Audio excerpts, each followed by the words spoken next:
뿅, 뿅. 네. 네, 반갑습니다. 오늘 2022년 6월 12일 좋은 아침입니다. 7회차 시작하도록 할게요. 현재 165쪽부터 소리라는 주제로 새롭게 시작하고 있습니다. 제가 먼저 한번 읽어보고요. 순서를 좀 바꿔서 같이 윤독하도록 하겠습니다. 네, 소리 165쪽. 네.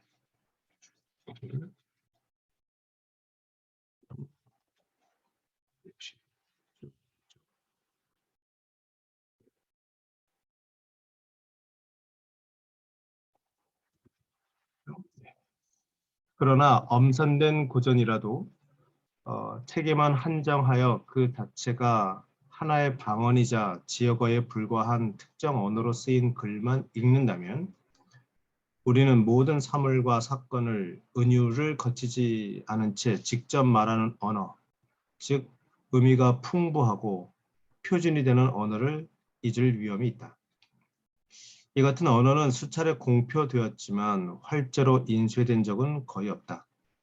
덧문을 없애면 그 덧문을 통해 비춰들던 햇빛도 기억에서 사라지기 마련이다.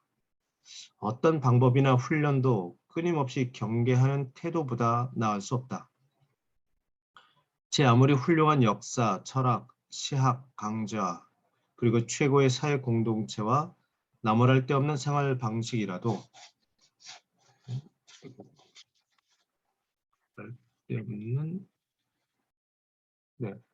생활 방식이라도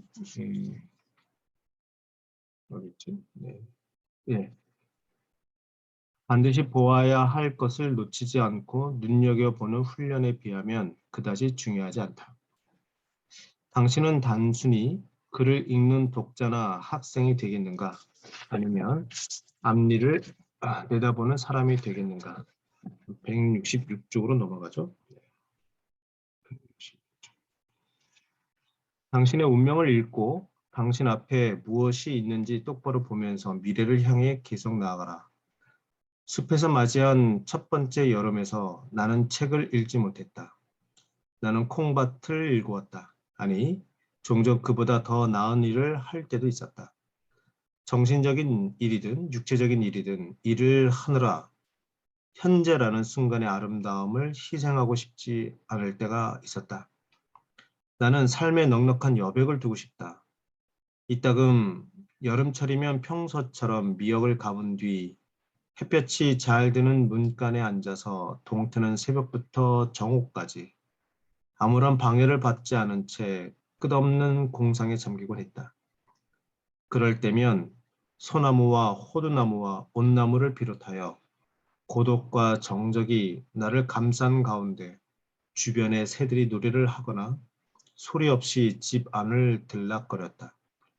나는 그렇게 조용히 공상에 잠겼다가 서쪽 창문으로 햇볕이 비쳐들거나 멀리 떨어진 큰 길에서 여행자의 마차 소리가 들려오면 그제야 시간이 흘렀음을 알았다. 나는 그런 시간을 통해서 밤새 자라는 옥수수처럼 쑥쑥 성장했다. 그 같은 공상의 시간은 내게 몸을 움직여서 하는 일보다 훨씬 유익했다. 그것은 내 삶에서 공제되는 시간이 아니라 내게 주어진 시간적 한도를 초월하는 시간이었다. 나는 동양인들이 말하는 무의미와 명상의 뜻이 무엇인지 깨달았다. 대체로 시간이 어떻게 흐르는지 의식하지 않았다. 마치 내 일을 조금 가볍게 하려는 듯 하루가 갔다. 여기 무위가 나오네요. 그죠?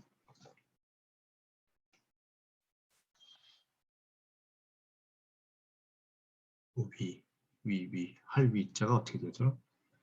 할 위자가 어떻게 되죠? 갑자기 까먹었네.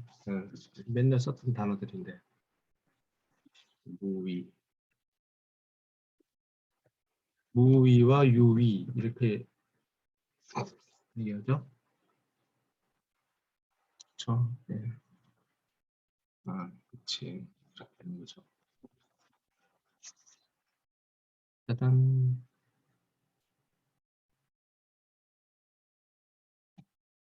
이거죠? 아, 네. 무위와 유위.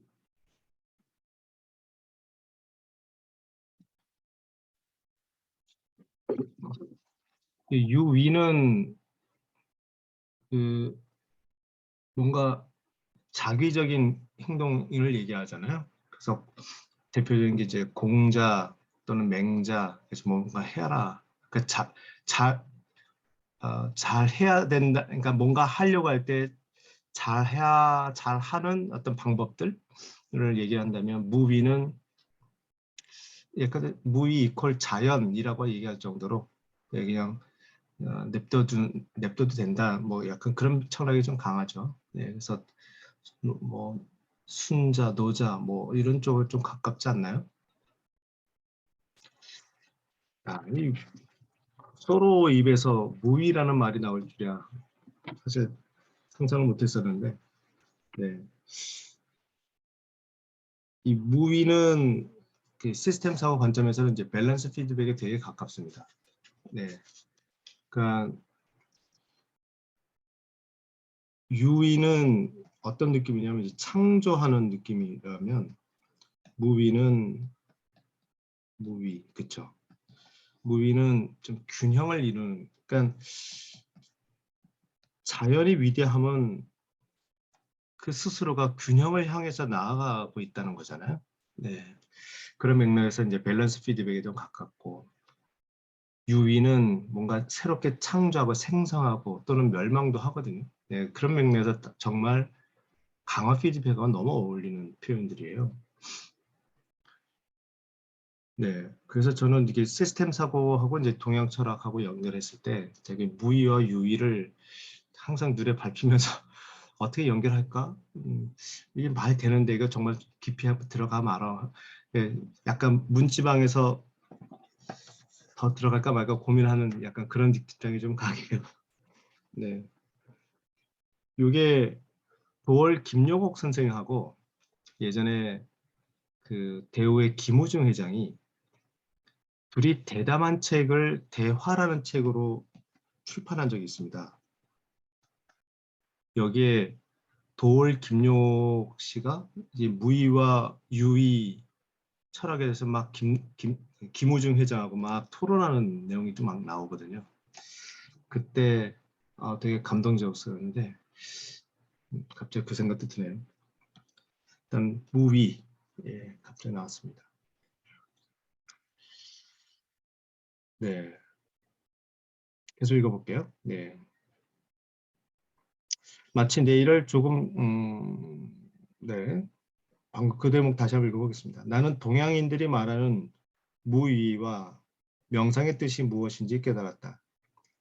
대체로 시간이 어떻게 흐르는지 의식하지 않았다. 마치 내 일을 조금 가볍게 하려는 듯 하루가 갔다. 방금 아침인가 싶었는데 어느새 저녁이었고 특별히 기억할 만한 것이 없었다. 나는 새처럼 노래하는 대신 내게 주어진 끝없는 행운에 조용히 미소를 지었다. 어쩌면 참새가 문 앞 호두나무 가지에 앉아 지저귀듯 167쪽이죠.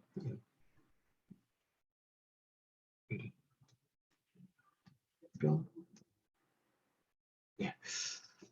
나 또한 그와 비슷한 소리를 내며 웃거나 내 보금자리에서 흘러나오는 노랫소리를 참새가 들을까봐 잠자코 있었을지도 모른다.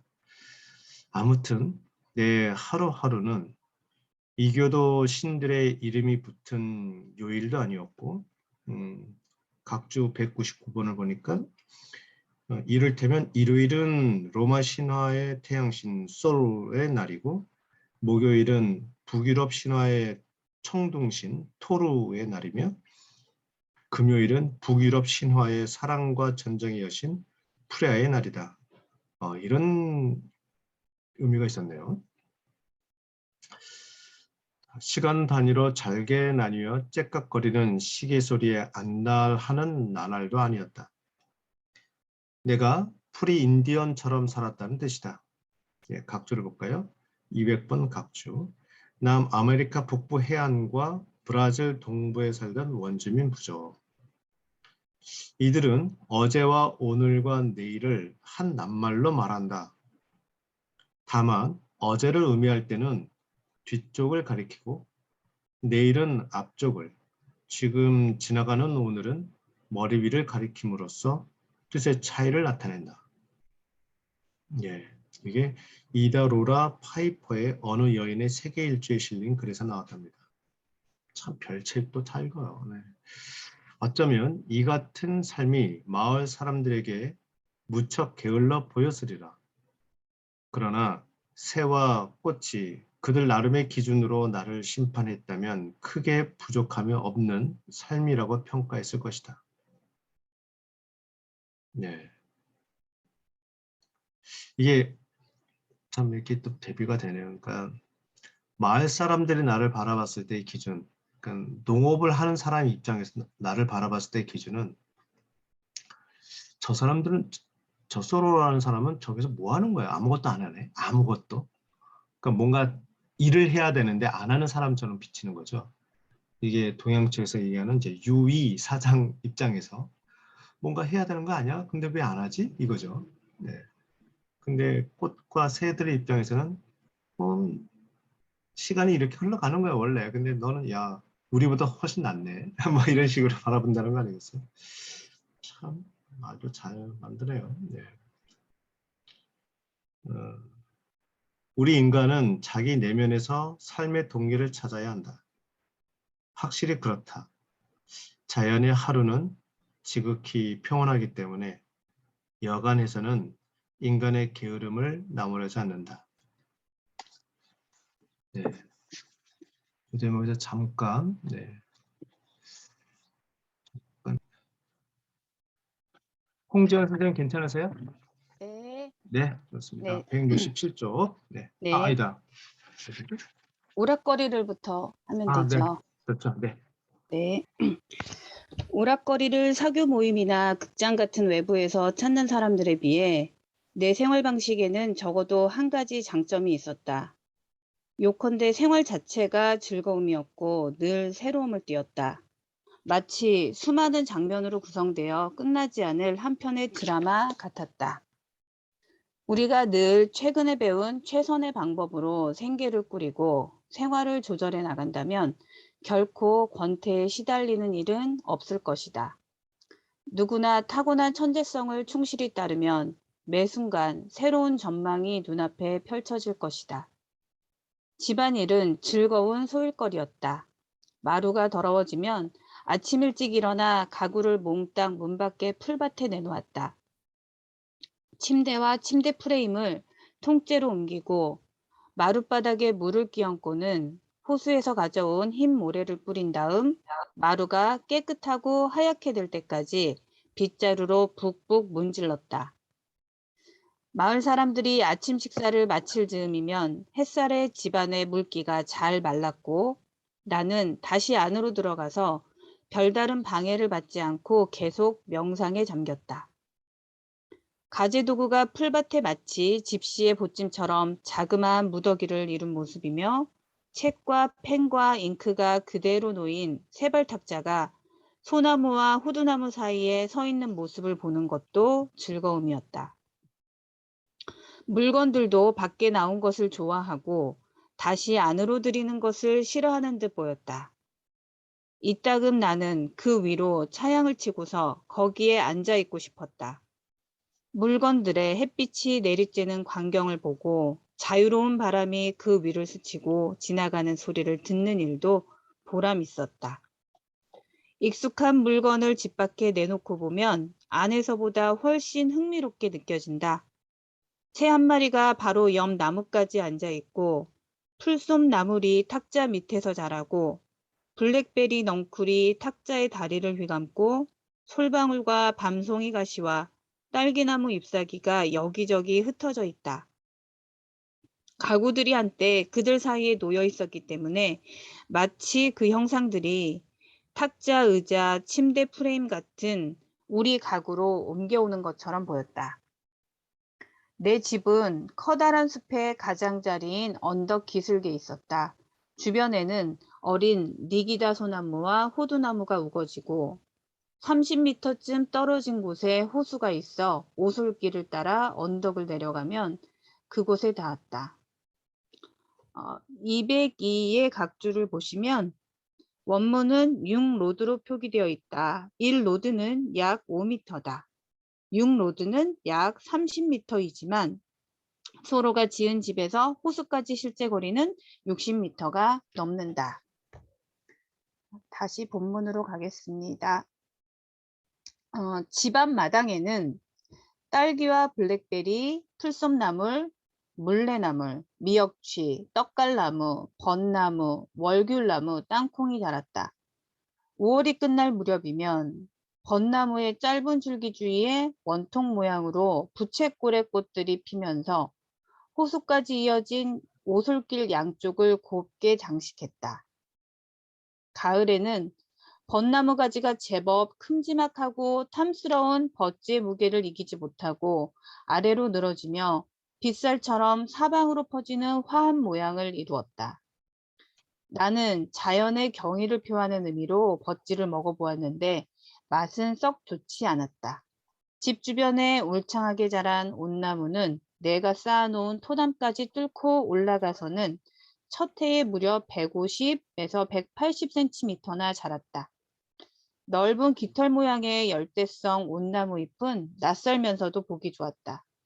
죽은 듯 보이던 마른 줄기에서 늦봄에 갑자기 커다란 새순이 돋아나는가 싶더니 신기하게도 지름이 2.5cm 정도 되는 초록빛의 우아하고 부드러운 가지로 자랐다. 그런데 가지들이 아무렇게나 쑥쑥 자란 탓에 연약한 마디가 견뎌내지 못한 모양이었다. 이따금 창가에 앉아 있으면 바람 한 점 불지 않는데도 싱싱하고 여린 가지들이 제 무게를 이기지 못하고 부러져서 부채처럼 땅에 떨어지는 소리가 들렸다. 꽃이 활짝 피었을 때 수많은 야생 꿀벌을 끌어들이던 엄청난 양의 딸기들은 8월이 되면서부터 점차 벨벳 같은 진홍빛을 띄어갔는데 제 무게를 이기지 못하기는 마찬가지여서 아래로 휘어지며 여린 줄기를 부러뜨렸다. 여기까지 읽겠습니다. 네, 좋습니다. 참 글을 써보신 분은 아시겠지만 이런 식의 글을 쓰려면 굉장히 생각을 좀 많이 했을 거예요. 그러니까 이런 굉장히 정적인 이 풍경들 모습을 이제 되게 생각을 많이 하고 애정이 마음이 많이 간 거거든요. 야, 얼마나 생각을 했으면 이런 글을 따뜻한 글을 쓸까 생각이 드네요. 네, 김현정 선생님 괜찮으세요? 네. 네, 좋습니다. 여름날 오후 창가에 앉아 있으면 매들이 내가 일군 밭 주변을 빙빙 돈다. 맷비둘기들은 두세 마리씩 짝을 지어 내 시야를 비스듬히 가로질러서 쏜살같이 날아가거나 집 뒤에 백송나무 가지에 앉아 안절부절 못하며 허공에 소리를 대고 소리를 지른다. 물수리가 거울 같은 호수 표면에 잔물결을 일으키면서 물고기를 낚아 올린다. 밍크가 집 앞 늪에서 살그머니 기어 나와서는 호숫가의 개구리를 덮친다. 이리저리 날아다니는 개개비의 무게에 눌려 사초가 고개를 숙인다. 지난 30분 동안 나는 보스턴에서 시골로 여행객을 실어 나르는 기차가 덜커덩거리는 소리를 들었다. 그 소리는 점점 잦아들다가 어느 순간 자고새의 울음소리처럼 되살아났다. 내가 기차 소리를 들은 것은 우리 마을 동쪽에 있는 어느 농장에서 더부살이를 했다는 사내아이처럼 세상과 동떨어진 곳에 살지 않았기 때문이다. 그 아이는 향수병에 걸려서 오래지 않아 초췌한 몰골을 하고 집으로 돌아갔다. 아이는 그처럼 따분하고 외진 곳은 처음인데다 사람들이 모두 떠나서 없는 터에 기적 소리조차 들을 수 없었다. 지금도 매사추세츠 주에 그런 곳이 있다니 나로서는 믿기지 않는다. 진정으로 우리 마을은 철도라는 저 날쌘 화살의 표적이 되었으니 마음을 위로하는 기차 소리가 평화로운 들판에 울려 퍼진다. 콩코드. 콩코드는 소로의 친구인 미국 시인 윌리엄 앨러리 체닝이 쓴 시 월든의 봄의 한 구절. 자, 피츠버그 철도는 내가 사는 곳에서 남쪽으로 500m쯤 떨어진 지점의 호수 옆을 지난다. 나는 대개 철도 옆 뚝길을 따라 마을에 간다. 말하자면 철도를 매개로 사회와 관련을 맺고 있다. 화물열차를 타고 이 철도 노선을 오가는 사람들은 오랜 친구를 대하듯 내게 인사를 한다. 철도변을 걷는 나를 자주 보아서 내가 철도회사 직원인 줄 아는 게 분명하다. 그렇게 보아도 좋다. 나도 지구의 궤도 어딘가에서 선로 수리공으로 일하고 싶으니까.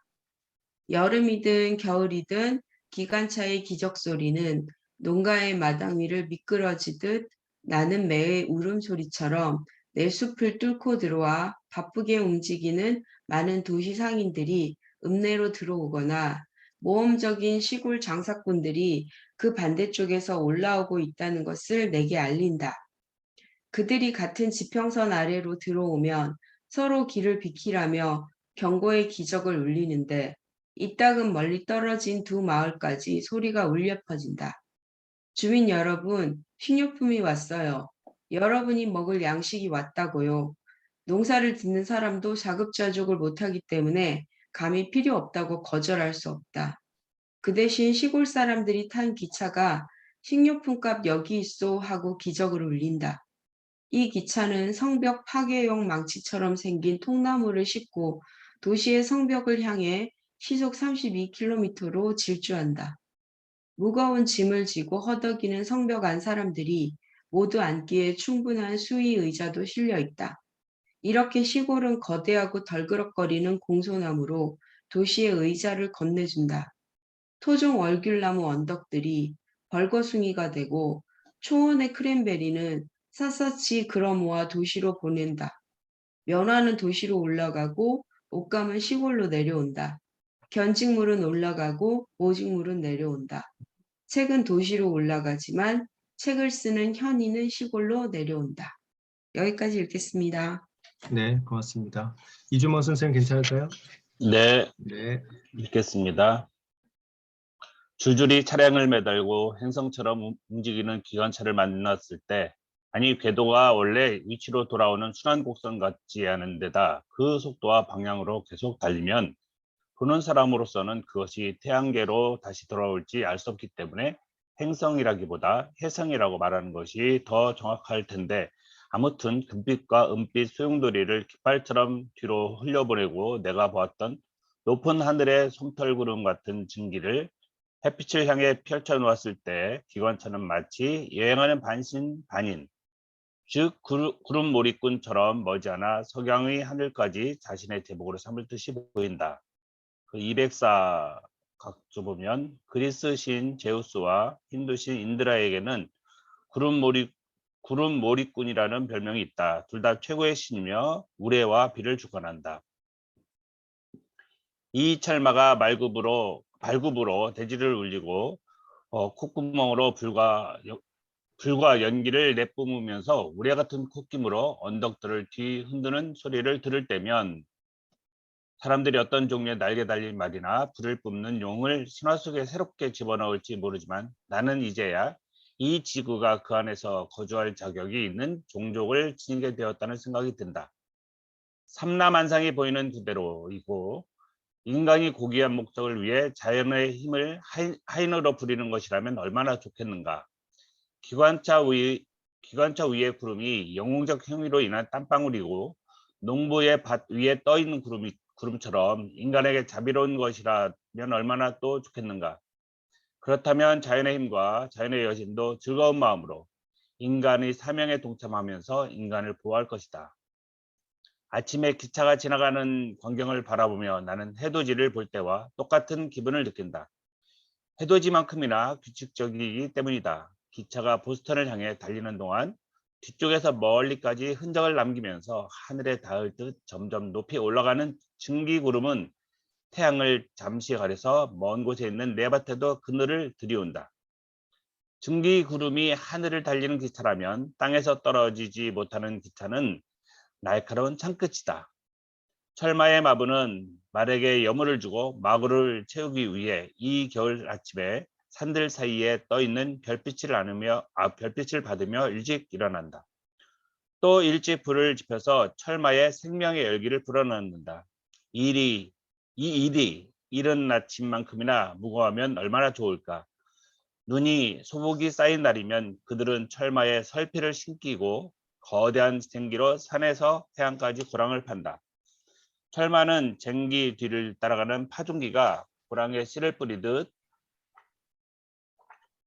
분주하게 떠돌아다니는 사람들과 이런저런 상품들을 10월 곳곳에 흩뿌린다. 원기왕성한 철마는 주인이 쉴 수 있도록 잠시 멈출 뿐 하루 종일 전국을 누빈다. 나는 한밤중에 철마의 발굽소리와 도발적인 콧김 소리에 잠이 깬다. 그때 철마는 숲속의 외딴 골짜기에서 얼음과 눈을 뒤집어 쓴 채 자연의 힘에 맞서고 있을 것이다. 샛별이 뜰 무렵에야 마구간으로 돌아가겠지만 제대로 쉬거나 잠을 자지 못하고 또다시 여행을 떠나리라. 저녁이면 철마가 마구간에서 그날 쓰고 남은 에너지를 콧김과 함께 내뿜는 소리를 듣기도 한다. 두어 시간이나마 잠을 자기 위해 신경을 안정시키고 간과 뇌를 식히려고 그러는 것이리라. 철마가 오랫동안 달려도 지치지 않듯이 일이 영웅적이고 당당하면 얼마나 좋을까. 여기까지 읽겠습니다. 네, 고맙습니다. 이제 이승찬 선생님 괜찮으세요? 네, 예. 잠시만요. 지금 쭉 이렇게 묘사된 글을 좀 보니까 어떤 그 상상을 좀 해봤냐면, 여기 선생님들이 좀 계시잖아요. 학교에서 이거를 쭉 같이 읽고 아이들한테 한번 그림을 그려볼래라고 하면 어떨까요? 예. 각자 나름대로의 그 상상을 펼쳐서, 여기서 묘사되는 것 중에 어느 한 부분을 그림을 그리게 하면 되게 재밌을 것 같다는 생각이 좀 들고, 네. 뭐 음악으로 만들어 볼래 하면 좀 너무 힘들 것 같은데 왠지 그림은 좀 쉬울 것 같아요. 네. 그런 상상도 해보시면서, 네, 한번. 그저께 갔던 네. 화랑대역에는 미카 뭐 70인가? 옛날에 증기기관차가 있어요. 아하. 그러니까 아이들 그거 보고 나서 이 글을 읽고 그림을 예. 그리게 하면 훨씬 더. 예. 잘 학교 나올 것 근처에 있나 보죠, 그게? 예, 여기 태릉에 있어요. 태릉에 네, 저기 네. 육군 사관학교. 네, 거기 네. 화랑대역인데 거기가 지금 이제 폐선이 됐어요. 네. 그래서 이제 철도박물관처럼 이거저거 늘어났는데. 확실히 그 실물을 보면 느낌 좀 다를 것 같네요, 또. 예. 네. 뭐 기차도 그렇고 뭐 자연에 대한 이야기도 그렇고, 되게 와, 내가 글을 쓴다면 이렇게 쓸 수 있을까 할 정도로 되게 따뜻한 마음으로 관찰을 하고 있다는 게 좀 느껴지지 않으신가요? 그래서 이런 거를 학생들한테 좀 접하게 하면 어떨까 그런 생각도 드네요. 네, 이승철 선생님 부탁드릴까요? 네. 기차는 칠흑같이 깜깜한 밤중에 객실마다 불을 환히 밝히고 한때는 대낮에도 사냥꾼이나 겨우 드나들던 마을 변두리에 인적 없는 숲을 뚫고 달린다. 하지만 승객들은 그런 사실을 알아채지 못한다. 기차는 많은 사람이 모인 읍이나 도시의 불빛 밝히는 역에서 멈췄다가 어느 순간 황량한 디즈멀 습지를 지나면서 올빼미와 여우를 깜짝 놀라게 한다. 이제 마을에서 기차의 출발과 도착은 하루의 중요한 시간이다. 기차가 매우 규칙적이고 정확하게 오가는 데다 기적이 매우 멀리서도 들리기 때문에 농부들은 그 소리를 듣고 시계의 시간을 맞춘다. 잘 운영되는 제도 하나가 온 나라를 관리한다고 볼 수 있다. 철도가 발명된 이후 사람들은 시간관념이 어느 정도 나아지지 않았을까? 사람들은 예전의 마차역보다 오늘의 기차역에서 더 빨리 말하고 생각하지 않을까? 기차역의 분위기에는 사람을 들뜨게 하는 구석이 있다. 나는 기차역이 이룬 기적에 놀라곤 한다. 내가 보기에 이웃 가운데 몇몇은 기차 같은 빠른 교통수단으로 보스턴에 갈 사람이 결코 아닌데도 출발을 알리는 종이 울리는 순간 승차를 서두른다. 요즘에는 철도식으로 일하라는 말이 유행어처럼 쓰인다. 어떤 강력한 힘이 앞길을 막지 말라고 여러 차례 진지하게 경고하면 그 말을 들을 기차가 있다. 이 경우 소요 단속령을 읽어주려고 멈추지도 않았거니와 군중의 머리 위로 경고 사격을 하는 일도 없다. 자, 우리는 옆으로 비켜서지 않고 앞으로 돌진하는 아트로포스 같은 운명을 불러들였다. 기관차에 이 여신의 이름을 붙여도 좋을 듯하다. 사람들은 기차라는 화살이 몇 시 몇 분에 주변의 특정 지역을 향해 발사되는 것이라는 통보를 받는다. 그러나 기차는 누구의 일도 방해하지 않는다. 아이들은 다른 쪽 선로를 따라 등교한다. 우리는 철교 덕분에 더 안정된 생활을 한다. 우리는 모두 테르 아이들이 되기 위한 교육을 받는다. 여기 텔은 스위스 건국의 전설 영웅 비렐름 텔을 말한다. 비렐름 테르 아들은 뭐죠? 뒤에 연결이 없네. 네, 넘어가겠습니다. 끝에 176쪽에 있습니다. 176, 저 예. 밑에 각 주고 연결되네요. 네. 176쪽에 하단에 그렇군요. 예. 제가 두 장을 넣었어요. 아버지가 자기 음. 머리 위에 놓인 사과를 화살로 겨냥할 때 아버지를 믿고 꿋꿋이 서 있었다고 한다. 대기에는 눈에 보이지 않는 화살이 가득하다. 자신의 길을 제외한 모든 길은 운명의 길이다. 그러므로 자신의 길을 벗어나지 마라. 상업이 내 마음에 드는 이유는 그 진취적 기성과 용기 때문이다. 상업은 두 손을 모아 유피테르에게 기도하지 않는다. 나는 상인들이 크든 작든 저마다 용기를 가지고 만족을 느끼면서 일하고 자신이 생각한 것보다 훨씬 많은 성과를 거두는 것을 본다. 아마 의식적으로 계획했더라도 그보다 더 잘하지 못했을 것이다. 나는 부에나 비스타 전투 최전선에서 30분을 버틴 군인들의 영웅적 행위보다 겨우내 제설차에 매달려 사는 사람들의 꿋꿋하고 낙천적인 용기에 더 큰 감명을 받는다. 부에나 비스타, 멕시코 북부에 있는 마을, 미국과 벌인 멕시코 전쟁 1846년에서 48년 때 격전지이다. 서로는 이 전쟁을 영토 확정을 피하려는 부당한 행위로 간주하고 미국 정부의 전쟁 정책에 반대했다. 그들은 보나파르트가 가장 희귀한 용기라고 여긴 새벽 3시의 용기만 지닌 게 아니라 일찍 쉬러 가지도 않을 뿐더러 눈보라가 잠잠해지거나 철마의 근육이 얼어붙어야 비로소 잠자리에 든다. 보나파르트는 프랑스 황제였던 나폴레옹 1세를 말한다. 새벽 3시의 용기, 정확하게 새벽 2시의 용기다. 나폴레옹 1세는 새벽 2시에 깨어도 힘과 용기가 넘치는 병사를 크게 칭찬했다고 한다. 나는 사람의 피를 꽁꽁 얼릴 정도로 폭설이 맹위를 떨치는 이 아침에 그들의 차가 토해는 차가운 숨결에 짙은 안개를 뚫고 울리는 둔탁한 종소리를 듣는다. 그것은 잉글랜드 북동부를 강타한 눈보라가 거부권을 행사하는데도 기차가 그리 오래 지연되지 않고 이쪽으로 오고 있다는 사실을 알리는 소리다. 이윽고 눈과 사람을 뒤집어 쓴 제설 인부들이 기관차의 제설판 위로 머리를 내밀고 있는 모습이 내 눈에 들어온다. 그 제설판은 시에라 네바다 사막의 암석 덩어리와 같은 것을 치울 뿐 우주의 변두리를 지키는 들국화와 들쥐들의 보금자리는 건드리지 않는다. 네, 여기까지 하겠습니다. 네, 수고하셨습니다. 시간이 얼추 됐네요. 그러면 네, 배주영 선생님 부탁드릴게요. 상업은 뜻밖에도 자신만만하고 차분하며 기민하고 모험심이 강하고 끈질긴 면이 있다. 게다가 그 방법이 수많은 공상적인 기획과 감상적인 실험보다 훨씬 자연스럽고 그리하여 괄목할 만한 성공을 거둔다.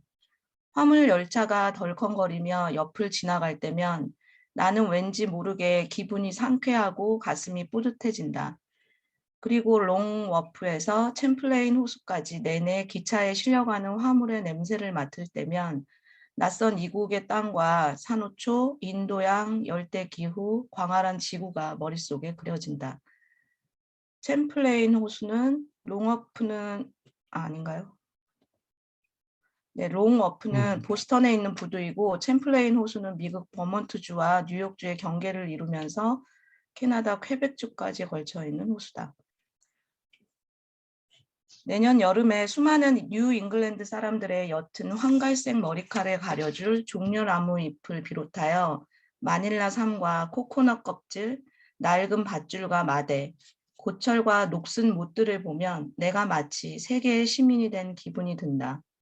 화물칸에 가득 실린 찢어진 돛들은 종이와 책으로 만들어지겠지만 지금 그 상태로 있는 것이 내 눈에는 훨씬 읽기 쉽고 흥미로워 보인다. 폭풍 후에 시달린 돛들의 역사를 그 찢어진 자국만큼 생생하게 묘사할 사람이 어디 있겠는가.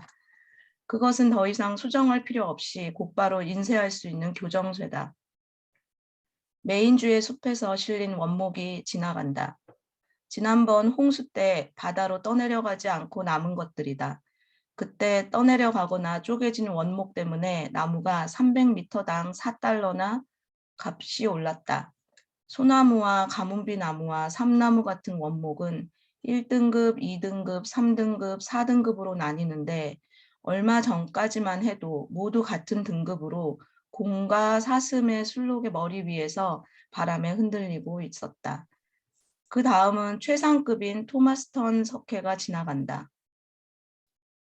메인주에 있는 도시이고 석회산지로 유명합니다. 소석회가 되려면 언덕들을 지나 멀리까지 가야 할 것이다. 생석회에 물을 혼합하면 화학 변화를 일으켜 소석회가 된다. 이번에는 색깔과 품질이 제각각인 넉마꾸러미다. 최하 수준까지 질이 떨어진 무명과 아마포가 옷으로서 최후의 결말을 맞이했다고 하겠다. 그 무늬는 미러키가 아니면 어디에서도 더는 입에 오르내리지 않을 것이다. 미러키는 미국 중서부 위스콘신주의 미러키는 소로 시대에 독일 이민자들이 몰려들면서 급속히 성장했지만 보스턴이나 뉴욕과 비교하여 유행에 뒤처진 도시로 통했다. 영국이나 프랑스나 미국에서 나렴된 천, 깅엄, 모슬린 같은 눈부시게 화려한 천이 부자와 가난한 사람 상관없이 모든 지역에서 수집되어 한 가지 색깔이나 몇 가지 색조를 띤 종이로 재생되고 거기에 상류층과 하류층의 실생활에 관한 이야기가 사실을 바탕으로 생생하게 기록될 것이 분명하다. 밀폐된 화물칸이 지나갈 때는 소금에 절인 생선 비린내가 풍긴다. 뉴 잉글랜드의 돈벌이를 뜻하는 이 강렬한 냄새를 맡으면 그랜드 뱅크스와 어업이 머릿속에 떠오른다. 북아메리카의 동북 연해에 있는 세계적인 어장으로 뉴 잉글랜드의 어부들은 예전부터 여기에서 물고기를 잡았다. 얼마나 완벽하게 소금에 절이는지 생선은 무슨 일이 있어도 상하지 않을 것이다. 뉴 잉글랜드 사람 가운데 성자들의 인내심마저 무색하게 할 정도로 철저하게 절인 이 생선을 보지 못한 일은 없으리라. 소금에 절인 생선으로 거리를 청소하고 도로를 덮고 불쏘시개를 쫓길 수 있다. 마부는 이런 생선으로 햇빛과 바람과 비로부터 자신의 몸과 짐을 보호할 수 있을 것이다. 언젠가 콩코드의 한 상인이 그랬듯 가게를 개업할 때 간판 대신 절인 생선을 문 옆에 걸어 놓을 수도 있다. 세월이 흘러 언젠가는 가장 오래된 단골 손님도 그것이 동물인지 식물인지 광물인지 분간하지 못하게 되겠지만 그래도 여전히 눈송이처럼 깨끗해서 냄비에 넣고 끓일 경우 훌륭한 암갈색 생선 요리가 되어 토요일 저녁상에 오를 것이다. 다음은 스페인산 소가죽이 실린 화물칸이다. 소의 꼬리가 가죽이 벗겨지기 전 소들이 스페니쉬 메인의 드넓은 초원을 질주하던 때와 똑같은 각도로 위를 향해 구부러져 있다. 스페니쉬 메인은 남아메리카 북한의 오리노코 강과 파나마 이스무스 해협 사이의 지역입니다. 이 꼬리는 고집불통의 상징물로서 타고난 악덕이 얼마나 절망적이고 치유하기 힘든지 분명하게 보여준다. 솔직히 말해 나는 어떤 사람의 본성을 알고 나면 그것이 좋은 쪽으로든 살아생전에 바뀔 것이라고 전혀 기대하지 않는다. 동양 사람들은 개의 꼬리를 불에 달군 뒤 힘을 주어 눌러서 끈으로 둥글게 묶을 수는 있지만 12년 동안 같은 노력을 기울여도 그 모양은 바뀌지 않을 것이다 라고 말한다. 영국의 동양학자 찰스 윌킨스가 번역한 산스크리트 우화 속담에 나오는 사자와 토기의 한 구절입니다. 꼬리가 상징하는 완고한 고집을 고치는 효과적인 방법은 고아서 악교로 만드는 것뿐이다. 내가 알기로는 악교를 소의 꼬리로 만드는 것 같은데 그렇게 해야 어딘가에 달라붙어 움직이지 않을 것이다. 이번에는 당밀이나 브랜디가 들어있는 커다란 통이 지나간다. 버몬트주 커팅스빌에 사는 존 스미스에게 배달되는 것이다. 그는 그린 산맥 일대에서 장사를 하는 상인으로 물건을 받아 자신의 개간지 근처에 거주하는 농부들에게 판다. 아마도 지금쯤 지하 창고의 뚜껑문 위에 서서 얼마 전 해안에 도착한 물건들이 자기 물건값에 어떤 영향을 끼칠지 따져보면서 다음 기차로 오는 물건이야말로 최상급이라고 오늘 아침까지 20번이나 되풀이한 말을 다시금 고객들에게 떠벌리고 있을 것이다. 이번 물건도 커팅스빌 타임스에 광고되었다. 여기까지 읽겠습니다. 아, 네, 수고하셨습니다. 네. 예, 박미영 선생님 괜찮으세요? 네. 오케이. 도시로 올라가는 물건이 있는가 하면 시골로 내려오는 물건이 있다. 부흥하는 기적 소리에 놀라 나는 책에서 눈을 떼고 앞을 바라본다. 멀고 먼 북쪽 산악지대에서 벌목된 뒤 그린 산맥과 코네티컷 강을 건너온 커다란 소나무가 10분 만에 마을을 지나서는 누가 볼세라 휙 사라져 버린다. 이제 그 소나무는 어느 거대한 기암의 돛대가 될 것이다. 영국의 시인 존 밀턴의 신라곤에 나오는 구절. 잘 들어라. 가죽 열차가 다가온다. 수많은 언덕, 양우리, 마국간, 외양간의 가축들과 막대기를 든 몰입꾼들, 양떼에 둘러싸인 목동들까지 모두 산악지대의 목초지 말고는 9월의 강풍에 날리는 나뭇잎처럼 재빠르게 달려왔다가 순식간에 지나간다. 대기는 송아지와 양들의 울음소리와 황소들이 서로 밀치는 소리로 가득 차서 마치 골짜기의 목초지 전체가 지나가는 것 같다. 맨 앞에 있는 늙은 길잡이 양의 목에 달린 방울이 딸랑거리면 산들은 거세하지 않은 순양처럼 날뛰고 나지막한 언덕들은 새끼 양처럼 깡충거린다. 열차의 가운데 칸에 탄 몰입꾼들은 이제 가축과 마찬가지로 화물의 처지가 되어 할 일이 없는데도 쓸모없는 막대기를 무슨 계급장이라도 된 듯이 계속 움켜쥐고 있다. 그러나 저러나 개들은 어디에 있을까? 개들에게 그 같은 상황은 대탈주나 다름없다. 개들은 당황한 나머지 어쩔 줄을 모를 것이다. 녀석들은 가축의 냄새를 놓치고 말았다.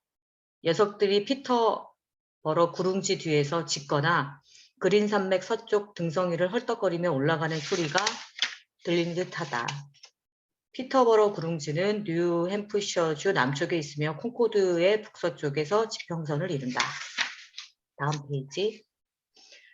녀석들은 가축들이 도살되는 장면을 지켜보지 않을 것이다. 이제 녀석들의 임무는 끝났다. 녀석들의 충성심과 총명함은 표준 이하로 떨어졌다. 녀석들은 수치심을 느끼며 슬금슬금 집에 돌아갈 수도 있고 야생의 상태로 돌아가서 늑대나 여우와 한패가 될 수도 있다. 아무튼 목가적인 삶도 그렇게 바람처럼 지나가 버린다. 중이 울린다. 나는 기차가 지나가도록 철도에서 비껴서야 한다. 철도는 내게 무엇인가? 철도가 어디에서 끝나는지 나는 보러 가지 않으리라. 철도는 몇몇 골짜기를 메우고 제비들을 위해 둑을 쌓으며 모래를 흩날려서 블랙베리를 자라게 한다. 그러나 나는 숲속에서 난 수레길을 건너듯 철길을 건넌다. 나는 기차가 내뿜는 연기와 증기와 시끄러운 소리로 내 눈과 귀가 상하는 일이 없도록 하겠다. 여기까지 읽겠습니다. 네. 그 기차 얘기가 좀 자주 나오잖아요. 근데 이게 1800년대 중반이란 말이죠. 이게 19세기 중반. 그러니까 전형적인 산업화 시대란 말이에요. 이때 아마 철도를 중심으로 한 이제 산업화의 물결이 거세게 일어나고 있는 건데, 요새 시대하고 비교해 보면 어떨까요? 근데 요새 광풍처럼 어떤 담론을 흡수하고 있는 게 뭐가 있었죠? 예를 들어서 인공지능 또는 가상화폐. 이러한 사실 우리가 이 시대 안에 있기 때문에 이 시대가 어떻게 흘러가는지 잘 모르잖아요. 그래서 최대한 관조하는 태도를 우리가 가져야 되는데 그게 쉽지가 않죠. 예.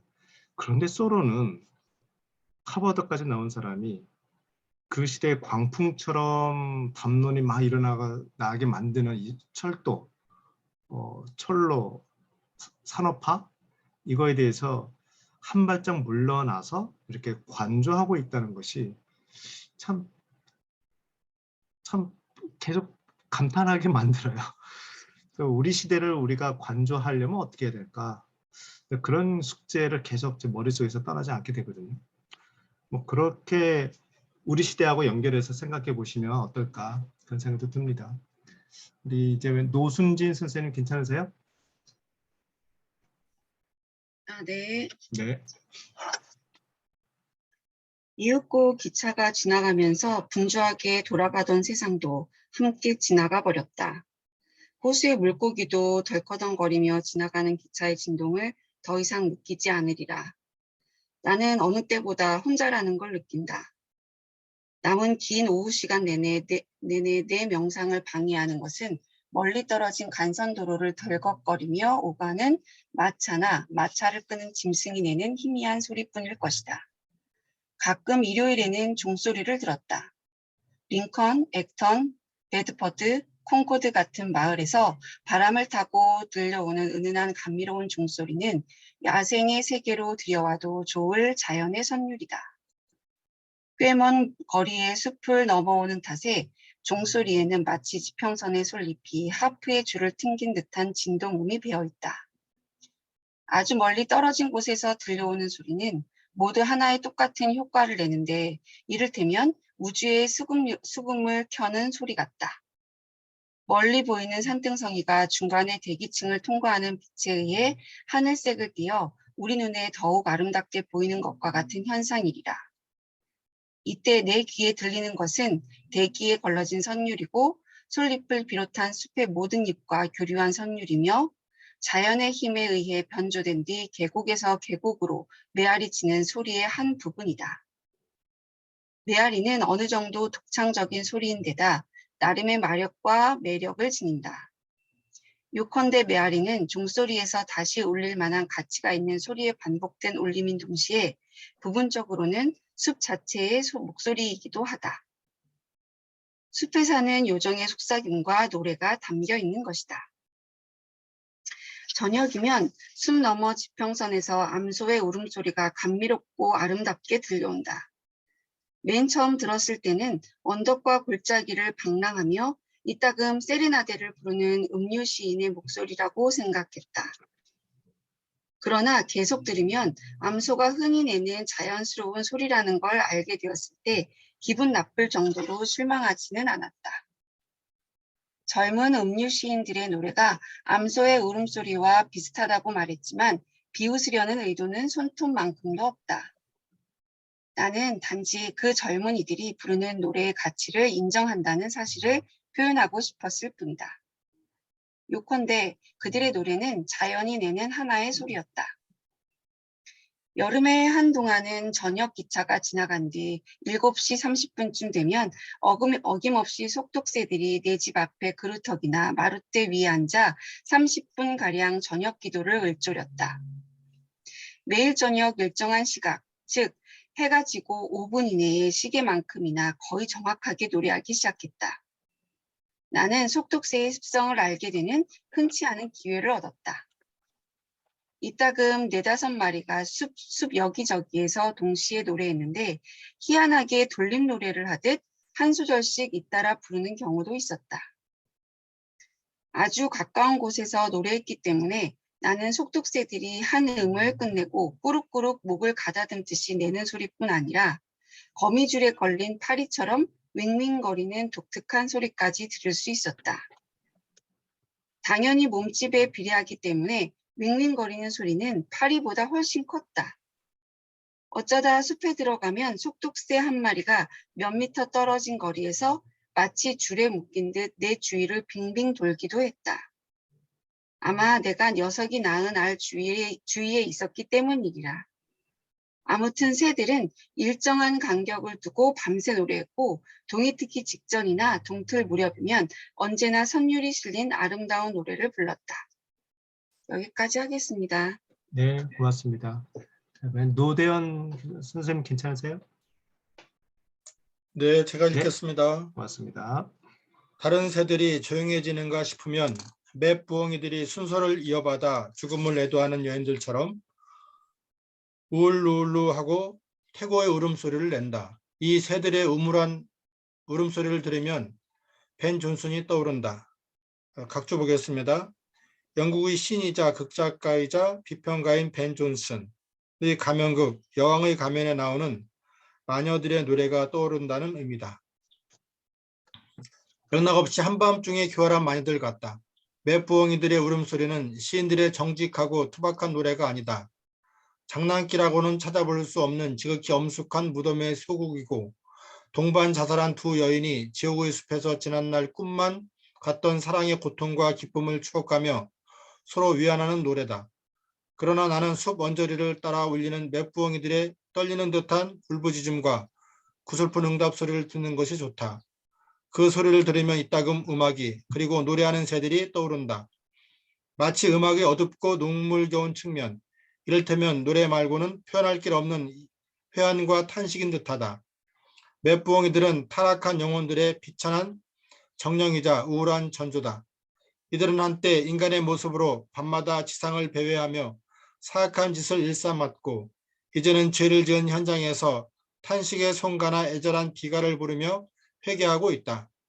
맷부엉이들은 내게 우리 모두의 거처인 자연의 다양성과 포용력에 대한 새로운 감각을 일깨운다. 호수의 이쪽에서 맷부엉이가 한 마리가 오우오우오우 태어나지 말아서 했어 하고 탄식하며 절망의 날개짓으로 공중을 맴돌다가 잿빛 떡갈나무에 다시 내려앉는다. 잠시 뒤에 호수 건너편에서 다른 맷부엉이가 떨리는 목소리로 진심을 담아 되풀이한다. 태어나지 말아서 했어. 그러면 저 멀리 링컨 숲에서 말아서 했어 하고 응답하는 소리가 희미하게 들려온다. 나는 올빼미의 세레나다도 들었다. 그것을 가까이에서 들으면 자연의 가장 우울한 소리라는 생각이 든다. 마치 죽어가는 인간의 신음소리를 올빼미 소리로 정형화하여 영원히 자연의 합창 속에 포함시킨 것 같다. 희망을 버리고 떠난 불쌍하고 나약한 노인이 어두운 골짜기로 들어가며 짐승처럼 울부짖으면서도 인간적으로 흐느끼는 듯한 그 소리는 목구멍을 울리고 나오는 음료로 인해 더욱 끔찍하게 들린다. 그 소리를 흉내내려고 하면 나는 늘 글르라는 소리가 먼저 튀어나오니 이는 건전하고 대담한 사고의 고된 수행 속에서 아교질처럼 흐물흐물하고 곰팡내나는 단계에 다다른 마음의 표현이다. 그 소리를 들으면 무덤을 파헤쳐 시체를 먹는 귀신과 정신박약자나 정신이상자의 울부짖음이 떠오른다. 하지만 지금은 올빼미 한 마리가 멀리 떨어진 숲에서 음악적인 선율로 응답하듯 노래한다. 노래소리는 거리가 멀어서인지 무척 아름답게 들린다. 후후후 후로후. 정말 그 소리는 대개 낮이든 밤이든 여름이든 겨울이든 내 머릿속에 즐거운 일만 떠올리게 했다. 나는 이 세상에 올빼미가 있어서 정말 기쁘다. 올빼미가 인간을 대신하여 백치나 미치광이 같은 소리로 울도록 내버려 두자. 그것은 대낮에도 어두컴컴한 늪지대와 땅거미진 숲에 딱 어울리는 소리로 인간이 아직까지 인식하지 못한 미개척의 광활한 자연이 있다는 사실을 암시한다. 올빼미는 우리 모두가 지닌 쓸쓸한 황혼과 해답을 찾지 못하는 사색을 상징한다. 태양이 온종일 어느 황량한 늪지대의 지표면을 비추는데 거기에 노켓의 이끼가 뒤덮인 가문비 나무 한 그루가 서 있고 작은 매들이 상공을 맴돌고 박새가 상록수들 사이에서 혀 짧은 소리로 지저귀고 자고새와 토끼가 그 밑을 살금살금 숨어 다닌다. 그러나 이제 더 음울해지고 그곳에 어울리는 낮이 밝아오면 다른 종류의 생물들이 잠의 늪에서 깨어나 자연의 의미를 표현할 것이다. 여기까지 읽겠습니다. 네, 감사합니다. 자, 이번에 김춘임 선생님 괜찮으세요? 네, 네, 좋습니다. 늦은 저녁이면 마차가 덜컹거리며 다리를 건너는 소리. 밤에 이 소리는 어떤 소리보다 멀리까지 들린다. 소리와 개 짖는 소리, 멀리 떨어진 농가의 헛간 앞마당에서 암소가 구슬프게 우는 소리가 간간히 들렸다. 그 사이 호숫가에서는 황소 개구리의 우렁찬 울음이 나팔 소리처럼 울려 퍼졌다. 황소 개구리들은 여전히 뉘우치지 못하고 지옥의 호수, 월든 호수에는 수조가 거의 없이 개구리만 많아서 이렇게 비유했다. 월든 호수 요정들의 용서를 바란다. 지옥의 호수에서 돌림 노래나 부르는 옛 술꾼과 술고래들의 고집스러운 혼령이 아닌가 싶다. 이 개구리들은 옛날 잔칫날의 흥겨운 규칙을 지키려 하지만 목소리가 쉰터에 엄숙할 만큼 진지해서 오히려 한껏 달뜬 분위기를 조롱하는 꼴이었고 와인은 그 맛을 잃어 단순히 배를 채우는 액체가 되었다. 달콤한 취기는 과거의 아픈 기억을 익사시키는 게 아니라 물로 배를 채운 것 같은 포만감과 팽창감만 가져다 주었다. 턱에서 흘러내리는 침을 받아주는 냅킨인 셈인 하트 모양의 잎에 턱을 얹은 제일 어른 같은 황소개구리가 이 북쪽 호숫가에서 한때 격렬했던 물을 크게 한 모금 마시고는 개굴 개굴 개굴 외치며 잔을 돌린다. 그러자 곧 멀리 후미 쪽에서 수면을 타고 똑같은 구호가 들려온다. 나이와 허리둘레 면에서 두 번째인 개구리가 정해진 양의 물을 마셨다는 뜻이다. 이 같은 의식이 호숫가를 한 바퀴 돌고 나면 의식을 주관한 대장 개구리가 만족한 듯 개구라고 외친다. 그리고 배가 가장 덜 튀어나오고 물을 가장 많이 흘리고 배가 가장 무기력하게 축 늘어진 녀석에 이르기까지 모든 개구리가 한 채 실수도 없이 똑같은 구호를 차례대로 복창한다. 그런 다음 술잔이 다시 돌기 시작하여 해가 뜨고 아침 안개가 걷힐 때까지 계속 이어지고 마침내 대장 개구리만 물속으로 뛰어들지 않고 혼자 남아서 이따금 개구라고 헛되이 외치며 응답을 기다린다. 글쎄, 내 개간지에서 수탉의 울음소리를 들은 적이 있는지 잘 모르겠지만 수탉의 노래를 듣기 위해 수평아리를 길을 가치가 있다고 생각한 적은 있다. 수탉은 한때 인도의 들꽁이었는데 그 울음소리가 보통의 새와 확실하게 구별된 만큼 독특하다. 수탉을 가축으로 두지 않고 자연에서 자라도록 한다면 그 울음소리는 끼룩거리는 기러기 소리나 부엉부엉하는 부엉이 소리를 뛰어넘어 우리 숲에서 가장 유명한 음악이 될 것이다. 수탉의 낭랑한 나팔 소리가 잠시 멈췄을 때 암탉들이 꼬꼬대거리며 그 공간을 채우는 것을 상상해 보라. 달걀과 닭다리를 얻기 위해서일지언정 인간이 야생의 새를 길들여 가축에 포함시킨 것은 조금도 이상한 일이 아니다. 겨울날 아침에 닭들이 무리를 지어 있는 숲, 닭들의 고향 같은 숲을 거닐며 야생 수탉들이 나무 위에서 힘차게 우는 소리를 듣는다고 생각해 보라. 맑고 날카로운 울음소리는 멀리까지 온갖 소리가 뒤섞인 땅 위에 울려 퍼져서 다른 새들의 연약한 소리를 삼켜버릴 것이다. 사람들은 그 울음소리를 듣고 긴장할 것이다. 그 소리를 듣고 누가 일찍 일어나지 않겠는가? 날이 갈수록 사람들은 점점 더 일찍 일어나게 되어 마침내 모두가 더할 나위 없이 건강하고 부유하고 현명해질 것이다. 모든 나라의 시인들이 토박이 새들과 함께 외래종인 이 수탉의 노래를 찬양한다. 이 용감한 수탉은 어떤 기후 조건에도 잘 적응하여 토박이 새들보다 더 토박이답다. 늘 건강하며 폐도 튼튼하다. 수탉의 기백은 결코 시들 줄 모른다. 대서양과 태평양을 항해하는 선원들도 수탉의 울음소리를 듣고 잠에서 깬다. 하지만 나는 수탉의 날카로운 소리를 듣고 잠에서 깬 적이 없다. 개와 고양이와 돼지는 물론이고 닭도 기르지 않았으니 내 집에서는 가정적인 소리가 나지 않았으리라고 말하는 사람이 있을 것이다. 내 집에서는 사람에게 위안을 주는 우유 교반기 소리, 물레 돌리는 소리, 솥에서 슉슉거리며 김이 빠지는 소리, 주전자에서 물이 끓는 소리, 아이들이 우는 소리도 나지 않았다. 그렇기 때문에 옛날에 이 같은 소리에 익숙한 사람이 내 집에 들어와서 살았다면 권태로운 나머지 미치거나 죽어버렸을 것이다. 내 집의 벽 속에는 쥐도 살지 않았다. 살았다면 먹을 것이 없어서 금세 굶어 죽었으리라. 아예 처음부터 들어오지 않았을 수도 있다. 그런데 지붕 위와 마루 밑에는 다람쥐들이 살았고 마루대 위에는 쏙독새가 있었고 창문 아래에서는 어우치가 울었다. 또 산토끼와 우두척이 집 아래를 들락거렸고 부엉이와 올빼미가 집 뒤에서 울었으며 호수 위로는 기러기와 물새가 떼를 지어 날아다녔다. 밤만 되면 우는 여우도 있었다. 제법 온순한 새인 종달새와 꾀꼬리들은 농장 주변에서 흔히 볼 수 있지만 내 개간지에는 얼씬도 하지 않았다. 마당에 큰 소리로 우는 수탉도 없었고 꼬꼬대거리는 암탉도 없었다. 아니 마당 자체가 없었다.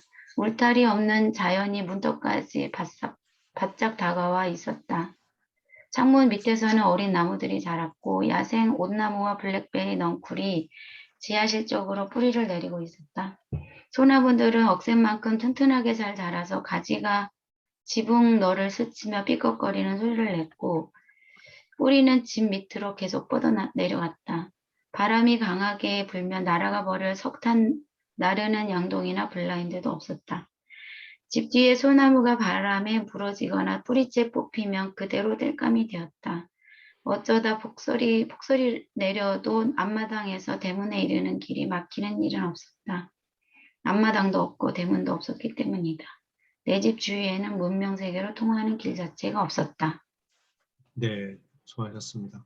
와, 드디어 오늘 소리라는 챕터를 다 읽었네요. 네, 이제 시간이 얼추 돼서 아니요, 좀 남아서 계속 읽어볼게요. 네, 이제 고독으로 넘어갑니다. 우리 구본자 선생님 괜찮으세요?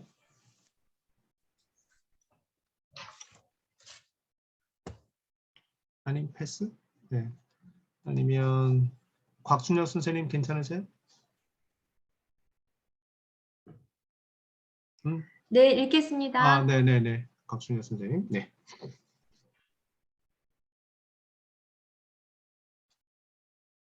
아, 마이크가 꺼졌어요. 예, 죄송합니다. 아, 네. 읽겠습니다. 고독, 기분 좋은 저녁이다. 이런 때는 몸 전체가 하나의 감각기관이 되어 모든 땀구멍으로 기쁨을 빨아들인다. 나는 자연의 일부로서 묘한 자유로움을 느끼며 자연 속을 돌아다닌다. 구름이 끼고 바람까지 불어 쌀쌀하다. 나는 셔츠만 걸친 채 돌투성이 호숫가를 따라 걷는다. 특별히 시선을 끄는 것은 없지만 자연의 모든 요소가 내 마음을 사로잡아 유쾌하기 그지없다. 황소 개구리들이 나팔을 불어 밤을 알리고 쏙독새의 노래소리가 호수의 잔물결을 일으키는 바람을 타고 들려온다. 바람에 살랑거리는 오리나무와 포플러 나무잎과 공명하며 나는 숨이 다 막힐 것만 같다. 하지만 호수처럼 내 평온함은 잔물결만 일 뿐 크게 넘실대지는 않는다. 저녁바람이 일으킨 이 잔잔한 물결은 석양에 반짝이는 호수의 수면만큼이나 폭풍과 거리가 멀다. 땅거미가 지면서 숲을 지나는 바람이 거세지고 파도가 거칠게 일렁인다. 이따금 몇몇 동물들이 노래하며 다른 동물들의 마음을 달래준다. 완벽하게 평온한 휴식은 없다. 사나운 짐승들은 휴식을 취하지 않고 부지런히 먹잇감을 찾아다닌다. 여우와 스컹크와 산토끼가 두려움을 잊은 채 들과 숲을 배회한다. 그들은 자연의 야경꾼이자 활기찬 삶의 나날을 연결하는 고리다.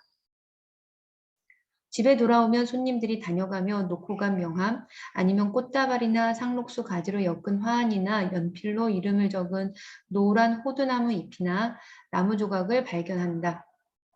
어쩌다 숲을 찾는 사람들이 오는 길에 나뭇가지를 꺾어서 만지작거리다가 일부러 또는 우연히 두고 갈 때가 있다.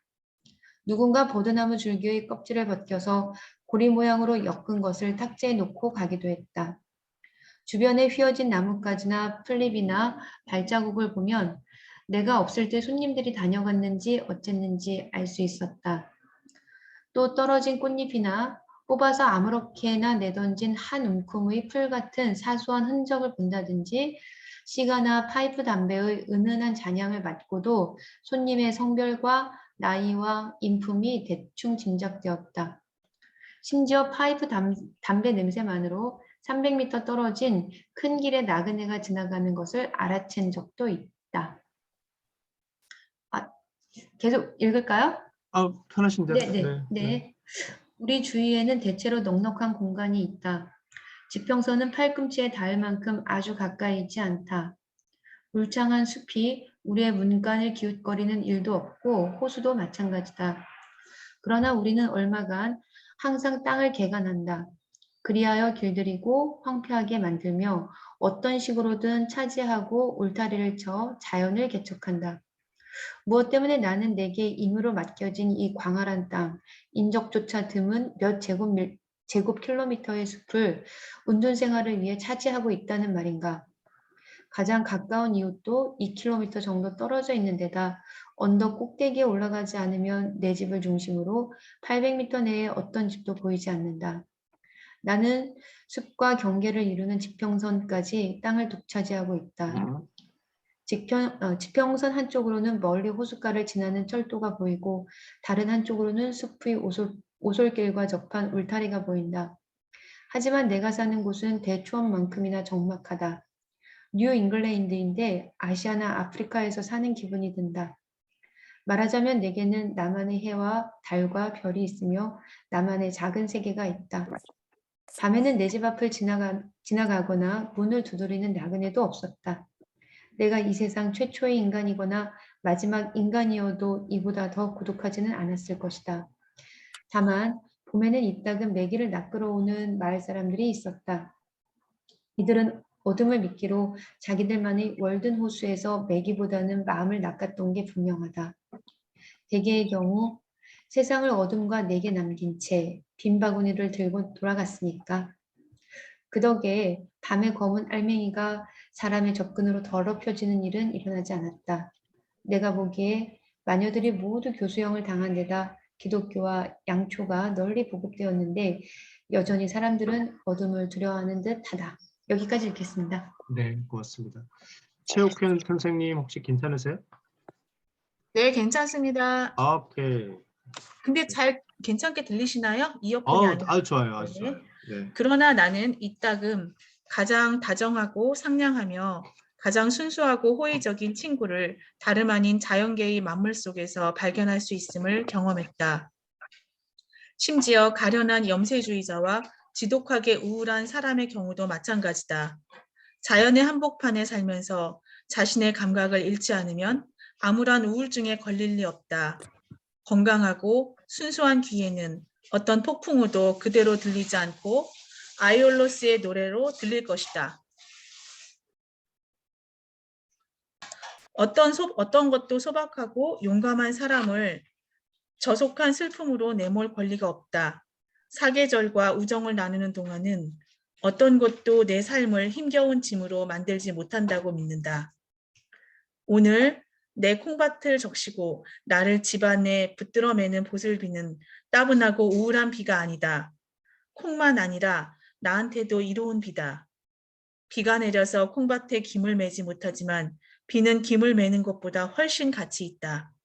비가 너무 오랫동안 계속 내려서 저지대의 땅에 심은 씨가 썩어 감자 농사를 망쳐도 고지대의 풀에게 좋다면 상관없다. 풀에게 좋으면 내게도 좋다. 가끔 나 자신을 다른 사람과 비교해보면 나는 분에 넘칠 만큼 신들의 총애를 받는 것 같다. 마치 주위 사람들이 갖지 못한 보증서와 허가서를 가지고 있을 정도로 신들의 각별한 인도와 보호를 받고 있는 듯하다. 내가 스스로를 치켜세우는 게 아니다. 그런 일이 가능한지 모르지만 신들이 나를 치켜세우고 있다는 생각이 든다. 나는 외로움을 느낀 적이 없다. 고독감에 짓눌린 적도 없다. 딱 한 번, 그러니까 숲에 들어오고 나서 몇 주 지났을 때 가까운 곳에 이웃이 있는 것이 평온하고 건강한 삶의 필수 조건이 아닐까 하고 1시간쯤 생각한 적은 있다. 혼자라는 게 썩 달갑지 않았다. 하지만 동시에 내 마음이 조금은 비이성적이라는 사실을 의식했고 그런 기분에서 곧 벗어나리라는 걸 예감했다. 조용히 비가 내리는 가운데 그런 생각에 잠길 때면 문득 대자연 속에 후두둑 떨어지는 빗방울 소리 속에 집 주변의 모든 소리와 풍경 속에 무척 상냥하고 다정한 세상이 있다는 느낌을 받았다. 나를 지탱하는 대기처럼 무한하고 무어라 형언할 수 없는 친밀감이었다. 그때는 이웃에 사람이 있으면 얻게 될 이점들이 하찮은 공상 같았는데 그 이후로는 한 번도 외롭다는 생각을 하지 않았다. 작은 솔잎 하나하나가 나와 교감하며 쑥쑥 자라고 부풀어 오르면서 내 친구가 되었다. 나는 흔히 거칠고 황량하다고 여겨지는 곳에도 친근한 무엇이 존재한다는 걸 느꼈다. 또 나와 혈연적으로 가깝거나 인간적인 존재가 반드시 사람, 특히 마을 사람만은 아니라는 사실을 분명히 깨달았고 그렇기 때문에 이제부터는 어떤 장소도 내게 낯선 곳이 될 수 없다고 생각했다. 토스카의 아름다운 딸이여, 죽은 자에게 바치는 애도는 슬퍼하는 자의 목숨을 불시에 앗아가니 이 땅에서 살 날이 얼마 되지 않으리라. 내가 즐거운 시간을 보낸 것은 봄이나 가을에 폭풍우가 오래 지속되는 동안이었다. 나는 오전은 물론이고 오후에도 집안에 틀어박힌 채 쉴 새 없이 윙윙대는 바람소리와 세차게 퍼붓는 빗소리를 들으며 마음을 달랬다. 기나긴 밤을 예고하듯 황혼은 일찌감치 주위를 물들였고 그 무렵이면 머릿속에서 많은 생각이 뿌리를 내리고 가지를 뻗었다. 북동풍에 실려와 위협적으로 내리는 비가 마을의 집들을 덮치면 아낙네들은 대걸레와 양동이를 들고 범람하는 물을 막으려고 현관 앞에 서 있었다. 하지만 나는 내 작은 집의 하나뿐인 문 뒤에 앉아서 집이 주는 편안함과 안전함을 마음껏 누렸다. 번개의 천둥까지 치며 비가 억수로 내리던 어느 날 벼락이 호수 건너편의 커다란 니기다 소나무에 떨어져 꼭대기에서 밑동까지 3cm 남짓한 깊이에 10에서 12cm 너비의 상처가 생겼다. 상처는 마치 지팡이에 나선형 홈을 파놓은 것처럼 뚜렷했다. 며칠 전에 그 나무 옆을 다시 지나갔는데 8년 전 순수한 하늘에서 누구도 저항할 수 없는 무시무시한 벼락이 떨어진 흔적이 전보다 더 선명해진 것을 보고 경외감을 느꼈다. 사람들은 걸핏하면 나한테 말한다. 그곳에서는 무척 외로울 것 같아요. 비가 오나 눈이 내리는 날, 특히 그런 밤에는 사람들과 가까이 서 있고 싶지 않나요? 나는 이 사람들한테 이렇게 대꾸해주고 싶다. 우리가 사는 이 지구 전체가 우주에서는 한 점에 지나지 않습니다. 우리의 측량 도구로는 저기 떠 있는 별의 너비를 측정할 수도 없는데 저 별에서 가장 멀리 떨어져 사는 두 사람 사이의 거리는 얼마나 될 것 같습니까? 내가 왜 외로울 거라고 생각합니까? 우리가 사는 지구도 은하수 안에 존재하지 않나요? 당신이 던진 질문은 내게 조금도 중요하지 않아 보입니다. 사람을 주변의 동료들과 분리함으로써 외로움을 느끼게 하는 건 어떤 종류의 공간일까요? 두 다리를 부지런히 움직인다고 해서 두 사람의 마음이 더 가까워지는 건 아니라는 사실을 나는 깨달았습니다. 우리는 무엇과 가장 가까이 살고 싶어 할까요? 많은 사람은 분명히 아니겠지요. 우리는 기차역이나 우체국을 비롯하여 술집, 교회, 학교, 식료품점, 비커닐이나 파이브 포인트처럼 사람이 많이 모이는 곳이 아니라 생명의 영원한 원천 가까이에서 살고 싶어 할 겁니다. 이는 물가의 버드나무가 물 쪽으로 뿌리를 뻗는 것과 같은 이치이고 모든 경험에 비추어 보면 우리의 생명은 그런 곳에서 솟아나왔다는 사실을 알 수 있습니다. 물론 그곳이 어딘지는 각자의 본성에 따라 다르겠지만 현명한 사람이라면 바로 거기에 지하실을 팔 겁니다. 여기까지 읽겠습니다. 네, 수고하셨습니다. 오늘은 여기까지 좀 해야 될 것 같네요. 시간이 얼추 돼서요. 네, 감사합니다. 네, 제가 채팅창에 대병 주소도 올려드리고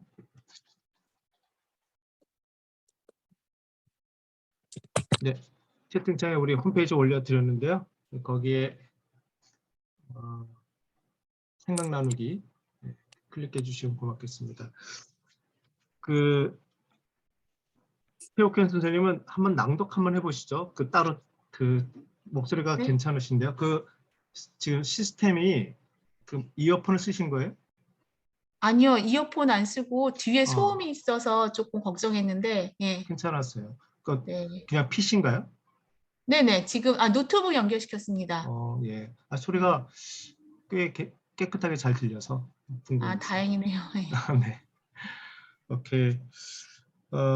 저희가 오프라인 모임을 갖자고 한 것이 언제였었죠? 이유미 선생님 언제였죠? 달력을 그때 언제였죠? 7월 언제였는데 잊어버렸어요. 진짜 7월이었나요? 7월. 아마 네, 23일. 23일이다. 썰이 있네. 네. 네, 제가 그 정도 됩니다. 23일. 네, 다른 해외 일정이 좀 있었는데 그건 8월하고 9월이어서 겹치지 않았네요. 순간 긴장했었거든요.